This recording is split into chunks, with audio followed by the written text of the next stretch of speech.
തൃശൂർ മാള പൊയ്യയിൽ കോഴിക്കോട് സ്വദേശി ആക്രമിച്ച് 5.5 ലക്ഷം കവർന്ന സംഭവത്തിൽ 2 പ്രധാന പ്രതികൾ അറസ്റ്റിലായി.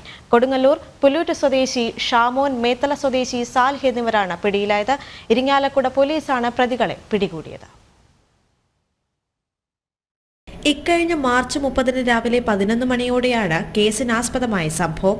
പണയത്തിലിരിക്കുന്ന സ്വർണം എടുപ്പിക്കാനെന്ന വ്യാജേന സംഘത്തിലുൾപ്പെട്ട സ്ത്രീ കോഴിക്കോട് സ്വദേശിയായ ശ്യാംലാലിനെ പൊയ്യ ബിവറേജിന് സമീപത്തേക്ക് വിളിച്ചു വരുത്തി. ഇവരുടെ സഹോദരനെന്ന് പറഞ്ഞ് ബൈക്കിലെത്തിയ യുവാവ് ശ്യാംലാലിനെ ബിവറേജ് ജംഗ്ഷനിൽ നിന്നുള്ള കഴിഞ്ഞിത്തറ റോഡിലേക്ക് കൊണ്ടുപോയി. തുടർന്ന് വഴിയിൽ കാത്തുനിന്ന സാലിഹും ഷാമോനും കൂടി ചേർന്ന് ആക്രമിച്ച് 5.5 ലക്ഷം അടങ്ങിയ ബാഗ് തട്ടിപ്പറിച്ച് ബൈക്കിൽ രക്ഷപ്പെടുകയായിരുന്നു. ഇരിങ്ങാലക്കുട ഡിവൈഎസ്പി, മാള ഇൻസ്പെക്ടർ തുടങ്ങിയവരുടെ നേതൃത്വത്തിൽ പ്രത്യേക അന്വേഷണ സംഘം രൂപീകരിച്ച് നടത്തിയ അന്വേഷണത്തിലാണ് ദിവസങ്ങൾക്കുള്ളിൽ 2 പ്രധാന പ്രതികൾ അറസ്റ്റിലായത്. CCTV ദൃശ്യങ്ങൾ ഉൾപ്പെടെ കേന്ദ്രീകരിച്ച് നടത്തിയ അന്വേഷണത്തിൽ പിറ്റേന്ന് തന്നെ പോലീസിന് പ്രതികളെക്കുറിച്ച് സൂചന ലഭിച്ചിരുന്നു.